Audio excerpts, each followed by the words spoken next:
Are Monsties in the Monster Hunter Stories franchise the same size as regular monsters or smaller? I asked the game's Japanese staff, and well, what do you think the answer is? Hi folks, this is Tabi Asobi, and today I'll be answering one of the long-running questions for the Monster Hunter Stories franchise. Well, at least one of my long-running questions, and that is, just how big are Monsties compared to the monsters of the traditional Monster Hunter franchise? By the way, I'd actually be interested in hearing your guesses in the comments about what you think the answer is, so feel free to post them, as I think it would be fun to see what people think. Anyway, the question about Monstie size first came up after the original Monster Hunter Stories was released. That game used what's called a chibi, or small art style, where the monsters looked proportionally scrunched up. This led some folks to wonder if that was just a stylization of the monsters to make them look more kid-friendly or more easy to distinguish on the smaller 3DS screen, or whether the monsters were actually that size. I think I've even seen theories online where people thought that the rite of channeling to form bonds with a monster basically stunted their growth.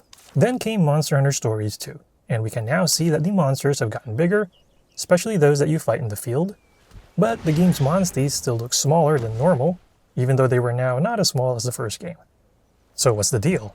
Are Monsties actually smaller than regular monsters? Fortunately, I was finally able to ask Capcom directly during a video interview with producer Ryozo Tsujimoto, game director Kenji Oguro, and lead artist Takahiro Kawano. By the way, I asked this right after asking them why palamutes hatch from their eggs with their clothes already on. Because we asked the real questions that need to be asked over here. If you haven't seen that video, go ahead and feel free to check it out. Anyway, here is what Kawano-san had to say regarding the size of Monsties. We wanted to make sure that the enemy monsters you face are of the same size as the standard monster that you face off against in the Monster Hunter series, Kawano-san said.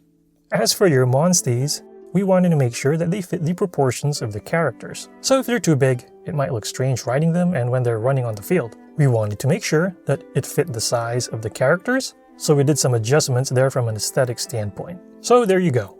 Monsters in Monster Hunter Stories are actually the same size as the monsters in the main series, such as World and Iceborne, and the same is also true for Monsties as well. However, the Monsties are made to look smaller in relation to the rider for presentation purposes. I take it that allows for a more balanced presentation of both rider and monster, without the rider looking too small and hard to discern, or the monster looking too big and probably covering up the screen. So were you able to guess right?